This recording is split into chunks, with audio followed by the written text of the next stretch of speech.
Este conteúdo é uma obra independente. Seus comentários e opiniões são de responsabilidade dos seus idealizadores, não refletindo pensamentos e opiniões da emissora TVI. Donazinha, minha amiga, o que você está achando disso tudo? Vive num país surreal. Porque a gente não pode fazer humor com um negócio desse, não dá. Com mortes, com sangue, uma guerra urbana que a gente vive todo dia.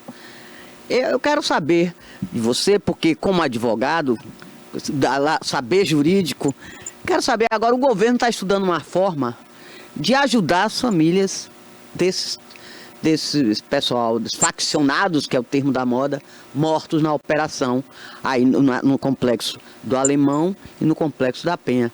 Querem uma forma de dar uma assistência, um benefício social, eu acho que é exemplo, Bolsa Família, Bolsa Escola, eu não sei. Ô doutor, que é isso? Vai dar dinheiro? Sim, a família, aí você vai questionar comigo. A família não tem nada a ver com isso, a mãe, o pai, mas a família não já tem direito não, sei lá, não já está amparado sobre Bolsa Escola, Bolsa Família, Bolsa isso, Bolsa aquilo, não sei. Então, o que o senhor acha de o governo está estudando uma forma de criar um benefício social para essas famílias? É justo? E o pessoal do INSS, os velhinhos, muitos que ainda não receberam o dinheiro, é justo? Vamos fazer uma comparação aí. Como é que pode? Tá, aqui eu vou falar como cidadão, tá?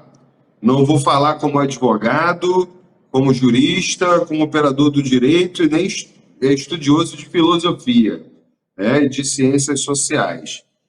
Eu acredito que isso é uma tremenda bola fora do governo do estado do Rio de Janeiro, porque eles deveriam estar estudando uma forma de indenizar ou criar algum benefício para a população do Rio de Janeiro, que é a grande vítima de toda essa violência. Para os alunos que ficam sem escola...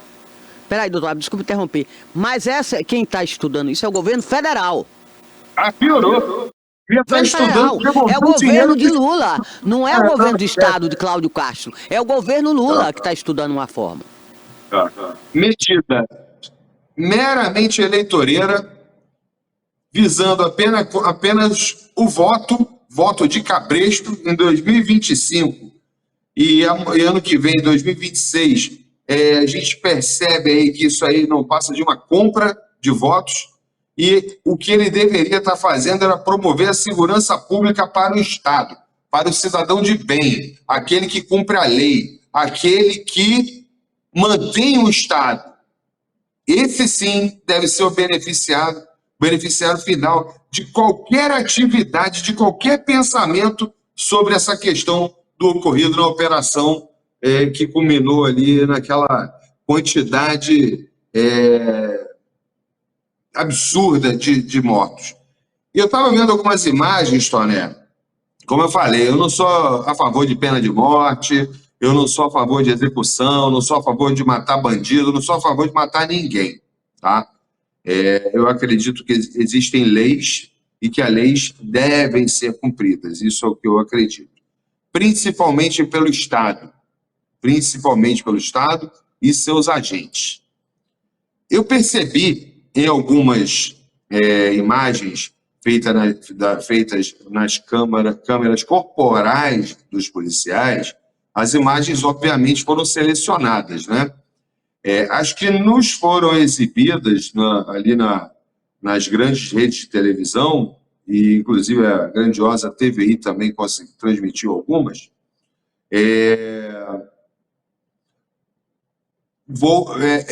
vai de encontro àquilo que a gente conversou na semana passada.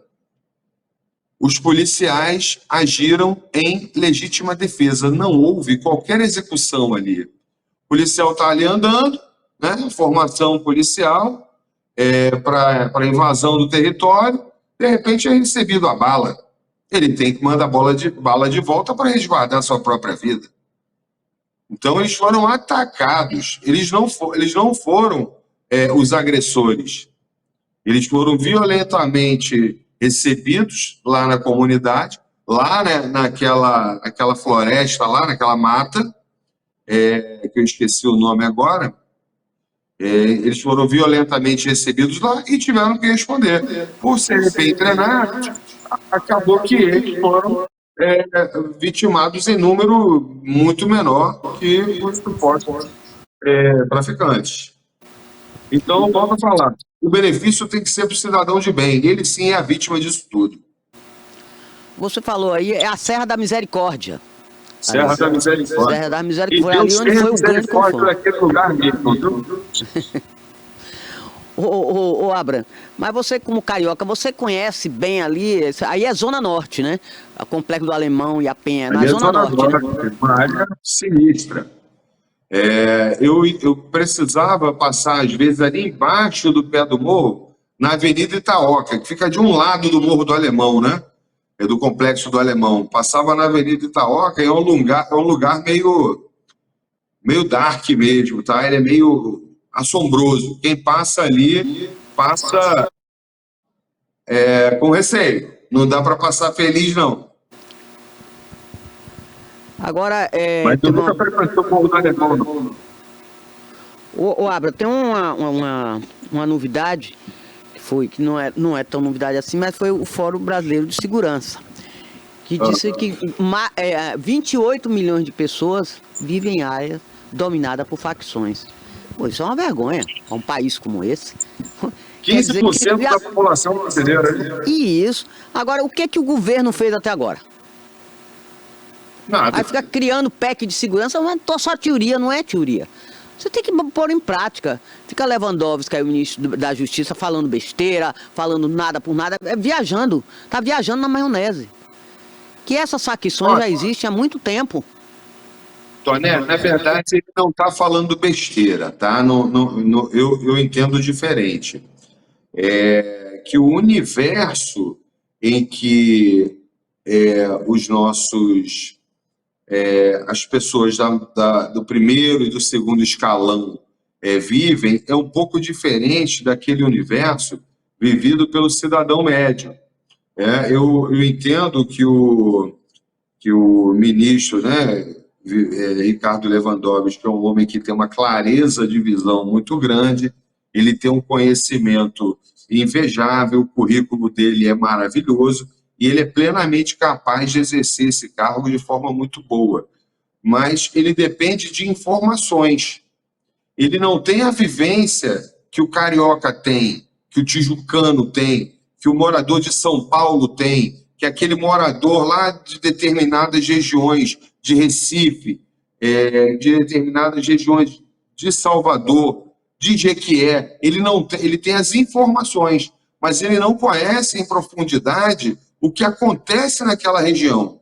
Ele recebe diversos informes e, com isso, ele cria a opinião dele. Formada a opinião dele e das pessoas que fazem parte do grupo que o assessora, eles tomam aquelas decisões que têm aquelas estratégias, planos de ação, e muitas vezes esses planos de ação eles são equivocados porque parte-se de uma política nacional de segurança.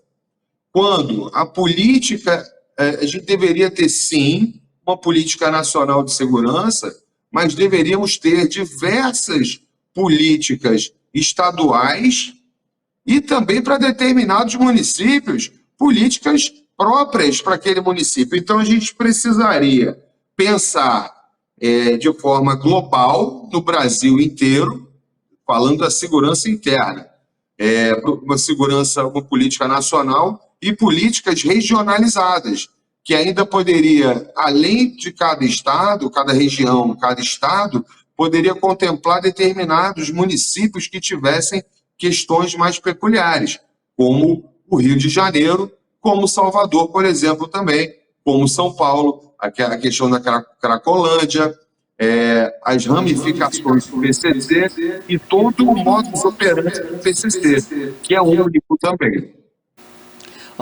Você falou aí da Bahia, tudo, faltou falar do Ceará, porque o Comando Vermelho, porque o Comando Vermelho avançou muito, exportou esse tipo de trabalho, esse tipo de serviço para as capitais do Nordeste. como Fortaleza e como Salvador. Então, eu vi hoje uma entrevista, estava vendo uma entrevista hoje, do Jerônimo Rodrigues, do governador, e ele falando dos investimentos, viaturas, não é só viatura que vai resolver. Aí tem viatura, não tem recurso para pagar o combustível, não tem para manutenção, não tem para pagar o pneu furado, não tem para resolver um problema mecânico. Não tem para contratar mais policiais. Não, ele disse que já botou 1.000 policiais e que para o ano vai ter mais 2.000. Ele falou hoje, mais de 3.000 policiais. 1.000 policiais para um estado do tamanho da Bahia. Não funciona. Não representa muita Não coisa. representa nada, é insignificante. E para estar prontos realmente, apesar de todo o treinamento intensivo, tem que ter muito trabalho, ainda tem demanda, ainda tempo. Sim. Então, eu acho que a Bahia tem que tomar vergonha. A Bahia está no caminho do se tornar um narco-estado também, a exemplo do Rio de Janeiro. Porque se não tomar cuidado...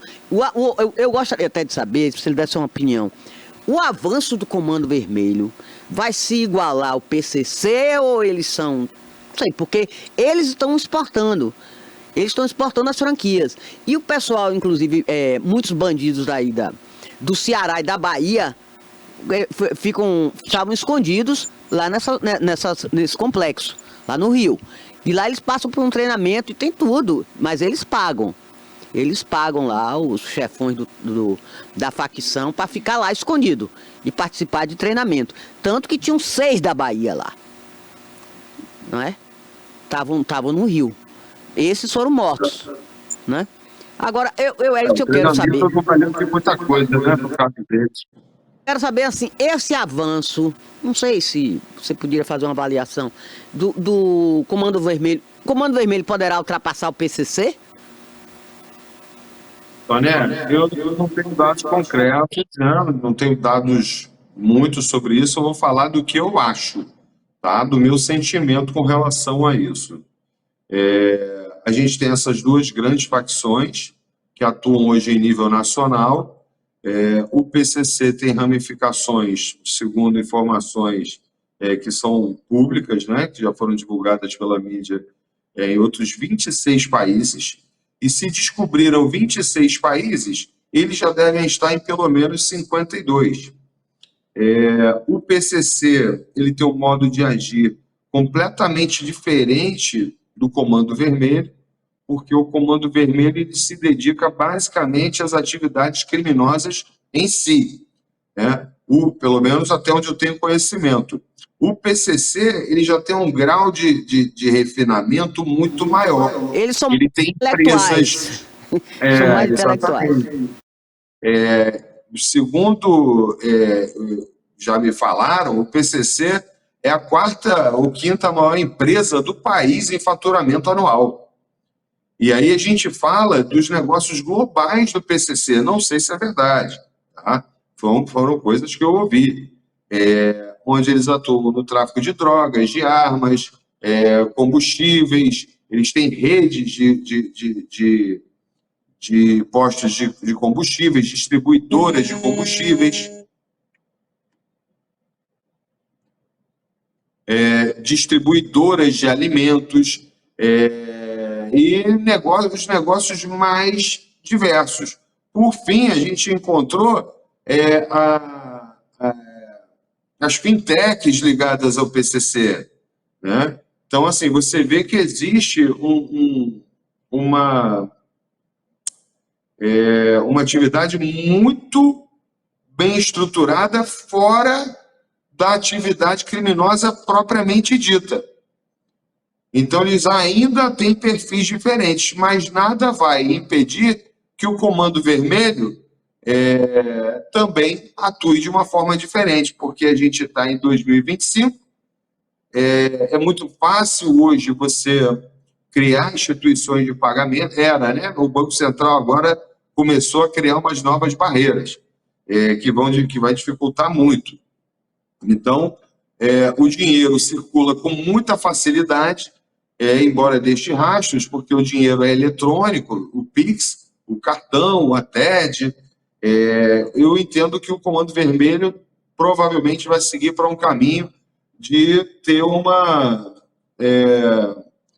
um complemento das suas atividades criminosas similar ao do primeiro comando da capital, o PCC. É porque, veja bem, porque o PCC já chegou na Faria Lima. São Paulo, Faria Lima é o coração financeiro do país. Não é isso? Seria em comparação ao Wall Street lá nos Estados Unidos. Não é isso? Sim. Só tem banqueiros, só tem investidores, só tem realmente o PIB mais alto do país. Está ali, na Faria Lima, na Brigadeiro Faria Lima. Então, se o PCC chegou lá, ele diversificou suas atividades. Ao passo que o pessoal fala que o Comando Vermelho, ele é mais ativo, ele mais agora é da luta armada. É diferente. É diferente. Eles querem praticam homicídio, tem tribunal do crime, eles matam, não estão nem aí. Mas o PCC já está mais refinado, como você falou. Já sofisticou mais. A lavagem de dinheiro. Investiram em impostos de combustíveis, investiram em criptomoedas, investiram em tudo que eles pudessem. Tentaram, o dinheiro ilícito, eles tentaram fazer lícito. Concessionária de automóveis e por aí vai. Mas eu acho assim que o Brasil tem que rastrear esse dinheiro. Eu lembro de que Al Capone, que foi o maior gangue que existiu aí nos Estados Unidos, aí ele estava sendo investigado e perseguido, procurado pelo FBI. Crimes e crimes, homicídio, ele mandava em tudo. Inclusive naquela época da lei seca, que não podia ter aquele problema da bebida, dos uísques, que eles fabricavam uísque, contrabandeavam, era uma loucura. Mas mataram foi gente. Mas a justiça americana pegou Al Capone, ele foi preso, sabe por quê? Sonegação fiscal. É brincadeira? Exatamente, sonegação fiscal. Não foi pelos crimes cometidos. Olha que loucura. É a mesma coisa do PCC. Tem que rastrear o dinheiro. Da onde está vindo tanto dinheiro? E é muito dinheiro, Abraham. O problema é que eles têm muito dinheiro. O poder dele, eles conseguem subornar Deus e o mundo. E eles já estão envolvidos até na política, não é? Aí já chegaram lá no Congresso. Hoje em dia, eles patrocinam candidaturas de deputado, de senador, de prefeito, de vereador, de tudo. Então, isso é que o governo não viu. O Brasil dormiu no ponto. Agora eu quero abordar com você outra história. Das fronteiras, por onde entram as armas, onde entram as drogas, porque já falamos aqui que o Brasil não produz cocaína, não está solha de cocaína, não tem nada a ver. O Brasil está na rota do tráfico. O Brasil é rota. Até porque as toneladas de drogas que foram realmente, que pegaram agora e que sempre estão apreendendo a polícia, essas drogas, no consumo aqui do Brasil não é muito, não dá, é só para exportação. Aí vem o Paraguai. A galera gosta também, o consumo aqui é bom, Toné. É o quê? O consumo aqui, o consumo interno é bom também. Mas não é assim, dessa forma não, é muito que eles são exportados. Sim, exporta é uma atividade, mas o consumo aqui é bom, tá? Aí vem o Paraguai, a Argentina e a Colômbia. Olha, nós vamos agora ter mais vigilância aí nessas fronteiras para os bandidos de lá, os traficantes do Brasil não vêm para cá. Agora eu pergunto, no caso, vou particularizar, no caso do Paraguai, abre a boca para falar isso. E o que eles deixam passar de cigarro, de tanto contrabando, de uísque, de bebida, de tudo, de lá para cá? É os dois lados. O Brasil não fiscaliza a entrada e eles também não fiscalizam a saída. Agora não, agora a gente vai ter que fechar e ver essas fronteiras, a gente tem que ter mais vigilância, que não pode esses bandidos estar passando as fronteiras e vindo para cá. Não pode. A gente vai ter que... O cara, quando vai fugir do Brasil, ele não vai pela ponte da amizade. Ele não vai pela fronteira. Ele vai pelo rio. Ele vai num aviãozinho, no teco-teco ali, voando a 35 metros de altitude para não ser pego pelo radar. Ele não vai passar pela alfândega, ele não vai passar com o documento falso. E a aeroportos clandestinos, pista de pouso, porque geralmente monomotor, bimotor... Exatamente. Sim, mas o que eu acho... Mas esse problema de arma, Abraham, são com as fronteiras. As armas estão vindo de algum lugar. E por que entram aqui esse absurdo, essa quantidade de armas de grande potência, de letalidade, que estão entrando no país, é por aí que tem que ser. Não tem que entrar mas armas. assim, a gente não pode atribuir somente a fronteira com o Paraguai e as outras fronteiras essa entrada de drogas e armamento. Por exemplo, o maior porto da América Latina é o Porto de Santos. De Santos. Os navios cargueiros de contêineres, eles carregam, sei lá, 6.000 contêineres. A fiscalização aduaneira não tem condição de abrir um por um, vai por amostragem. E no manifesto da carga, não está dizendo, estou enviando 280 fuzis, 10.000 munições para fuzis, 55 granadas, não vai isso. Vai dizendo que o contêiner está com telefones celulares. Então, um contêiner desse passa a cada 10 navios, ou seja, se passar um contêiner a cada 10 navios, já tem uma quantidade de armas e munições enorme aqui no país. Então, o nosso problema não é só a fronteira que a gente imagina. Paraguai, Uruguai, Bolívia, Peru, fronteira tríplice. O problema não é isso. O problema é muito maior. A gente tem os portos, temos os aeroportos, drogas são remetidas por SEDEX. Sabia disso? Mas compra cocaína, chega pro SEDEX na casa dele. Mas é muita... Já faz isso uma coisa. Mas esse sistema nosso de monitoramento da entrada dessas armas é muito frágil, Abra. Muito frágil. Sim. O bandido sempre vai estar um passo à frente ou dois da fiscalização. Sempre ele vai criar o Estado policial e fiscal, e quando eu falo fiscal é aduaneiro, né? Receita Federal, e receitas estaduais também, toda a atividade fiscalizatória de um modo geral, o poder de polícia do Estado. A gente cria, o Estado cria um modo de se proteger, né, de impedir que a droga ou a arma entre. A mente criminosa, ela vai pensar em outras 5 ou 6 formas para driblar aquela outra norma que foi estabelecida. Então, a mente criminosa está ali pensando o que fazer para atingir o objetivo dela. E a gente, quando descobre já tem lei, né, já tem um atraso de 6 meses, 1 ano, e daquele modo de agir deles, já passou 10 toneladas de cocaína e já passou também 2.000 fuzis. Toné, o meu horário chegou, porque eu tenho uma reunião agora. O papo é bom, mas vai ter que ficar para a semana que vem. Na próxima semana nós vamos falar sobre a questão de equiparar essas facções como ações terroristas, como terrorismo. Eu quero conversar sobre isso na próxima semana. É um tema interessante. Vamos conversar sobre isso, tá certo? Vamos. Tonezinha, minha amiga, um grande beijo para você, um excelente resto de semana e um excelente final de semana. A você, Pérola, um grande beijo, prazer revê-la. A toda a produção TVI, um grande abraço também. E a você, especialmente, nosso telespectador, muito obrigado pela sua audiência e até quarta que vem. Fui!